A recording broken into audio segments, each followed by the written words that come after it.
طاغوت کا معنی بیان کرتے ہوئے فرماتے ہیں طاغوت طغیان سے بنا ہے جس کا معنی ہے حد سے تجاوز کرنا، لہذا کسی چیز کو اس کی مقرر کردہ حد سے بڑھا دینا اسے طاغوت بنا دیتا ہے۔ چنانچہ اختلافی امور میں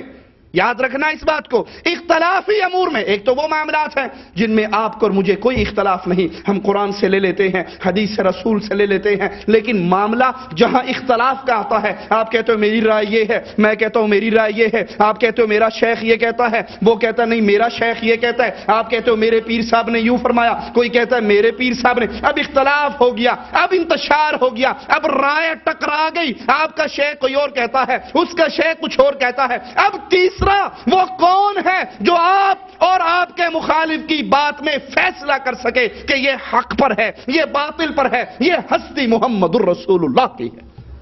صلی اللہ علیہ وسلم۔ اور اگر اللہ کے نبی کو چھوڑ کر،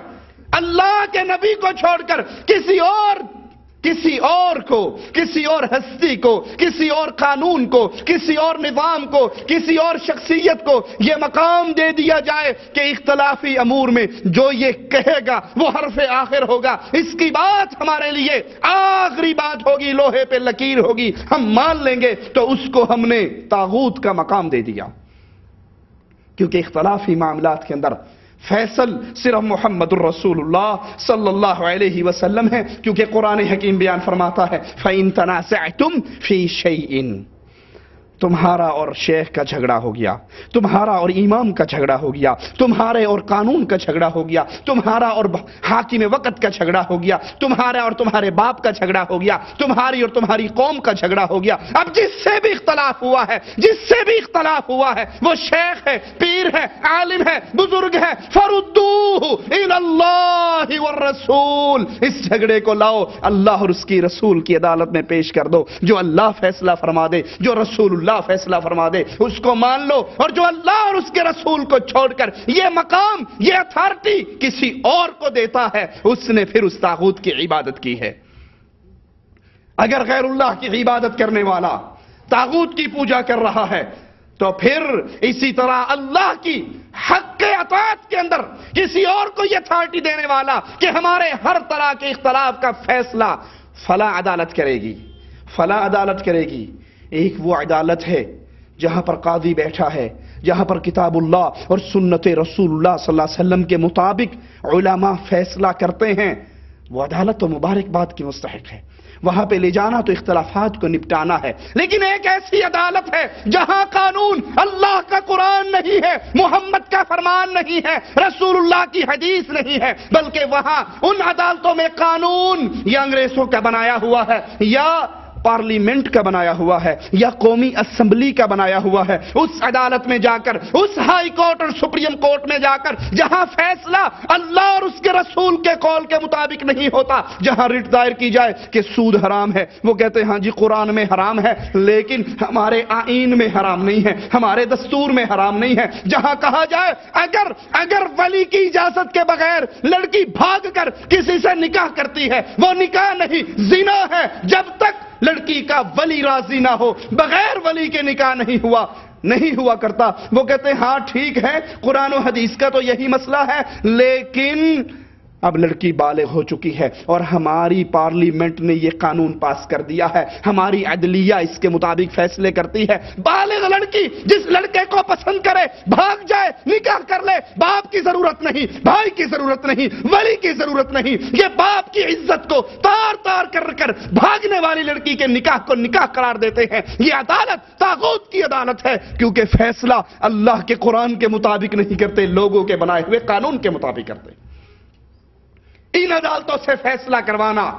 طاغوت کی بات ماننا ہے، اور مالک ہمیں حکم دیتا ہے، شریعت ہمیں درس دیتی ہے، ایمان اس کا سلامت ہے، ایمان اس کا درست ہے جو اپنے ہر مسئلے کے اندر فیصلہ جب بھی کروائے محمد الرسول اللہ سے کروائے صلی اللہ علیہ وسلم۔ اور مالک کیا بیان فرماتا ہے ذرا غور کیجئے، وَإِذَا قِيلَ لَهُمْ تَعَالَوْا إِلَى مَا أَنزَلَ اللَّهُ وَإِلَى الرَّسُولِ رَأَيْتَ الْمُنَافِقِينَ يَصُدُّونَ عَنْكَ صُدُودًا۔ اے نبی علیہ السلام، وَإِذَا قِيلَ لَهُمْ تَعَالَوْا، جب ان منافقین سے کہا جائے جو لا الہ الا اللہ محمد الرسول اللہ کے قرار تو کرتے ہیں لیکن اختلاف کے اندر فیصلہ اللہ اور اس کے رسول سے نہیں کرواتے، اللہ اور اس کے رسول کے قانون کے مطابق فیصلے کرنے والی عدالتوں میں نہیں جاتے، ان عدالتوں کے دروازے بجاتے ہیں جہاں انگریز کا کالا قانون ہے، ان عدالتوں کے دروازے پیٹتے ہیں جہاں پر دستور لوگوں کے بنائے ہوئے قوانین کا نام ہے، اللہ کے اتارے ہوئے قرآن کو دستور نہیں کہا جاتا۔ مبارکباد کے لائق ہے یہ سعودی عرب کی حکومت کہ جب اقوام متحدہ میں ملکوں نے اپنے اپنے دستور کو پیش کیا، دنیا کی یہ واحد حکومت ہے جس نے اقوام متحدہ میں دستور کتاب اللہ کو پیش کیا کہ یہ قرآن اللہ نے اتارا ہے، اس کو نافذ کرنے کا حکم دیا ہے۔ عدالت کے اندر جب فیصلہ ہوگا قرآن کے مطابق ہوگا۔ اگر ملک کا دستور ہمیں لکھنے کی ضرورت نہیں ہے، عرش والے نے اتار دیا ہے، یہ قرآن ہمارے ملک کا دستور ہے۔ ان عدالتوں سے فیصلے کرواؤ جہاں فیصلہ اللہ اور اس کے رسول کے قول کے مطابق،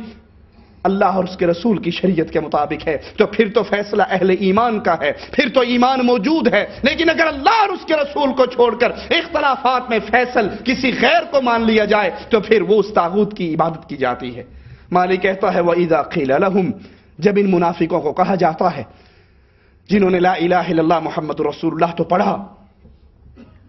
جو نماز کے لیے کھڑے تو ہو جاتے ہیں، جو رمضان میں روزے بھی رکھ لیتے ہیں،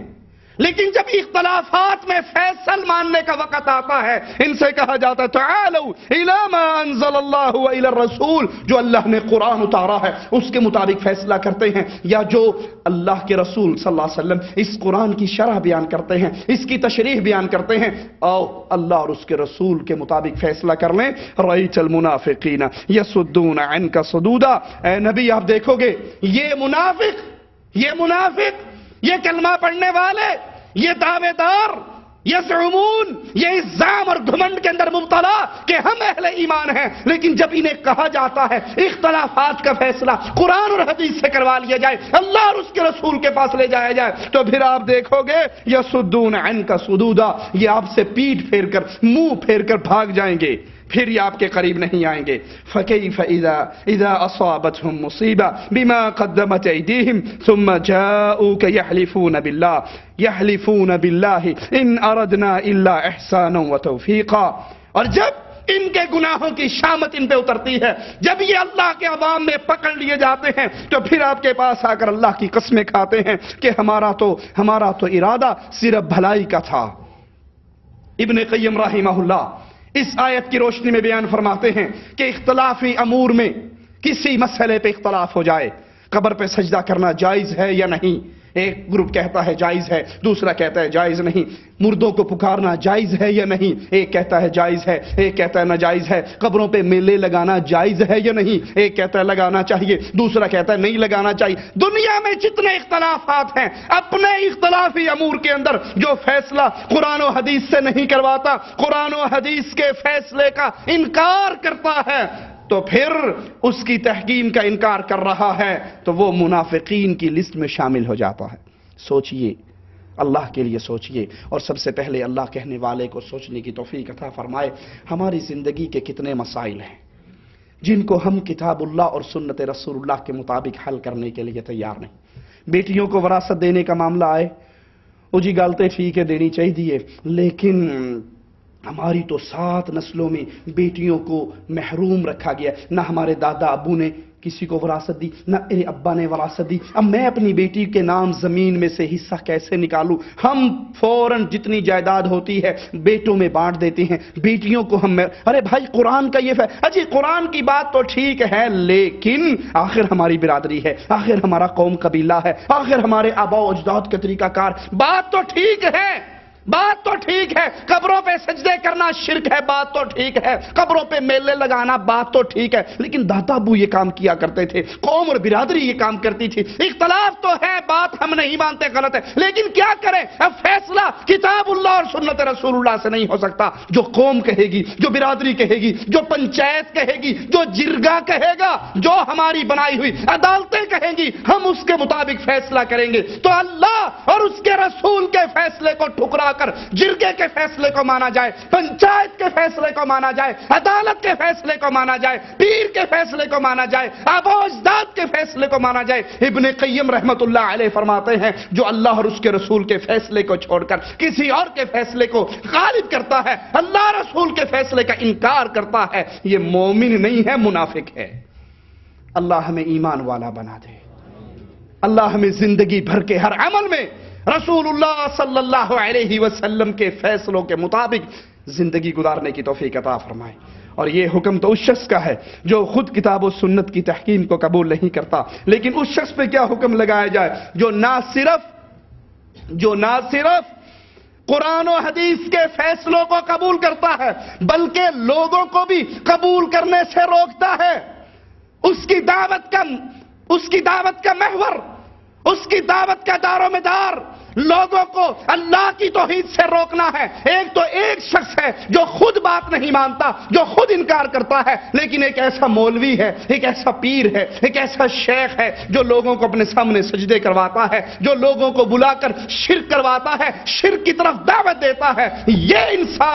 انسان خود طاغوت بن چکا ہے جو اللہ کی عبادت کے مقابلے میں شیطان کی عبادت کروا رہا۔ ایک تو عام آدمی ہے نا، ایک تو عام آدمی ہے اور ایک طاہر القادری صاحب ہے۔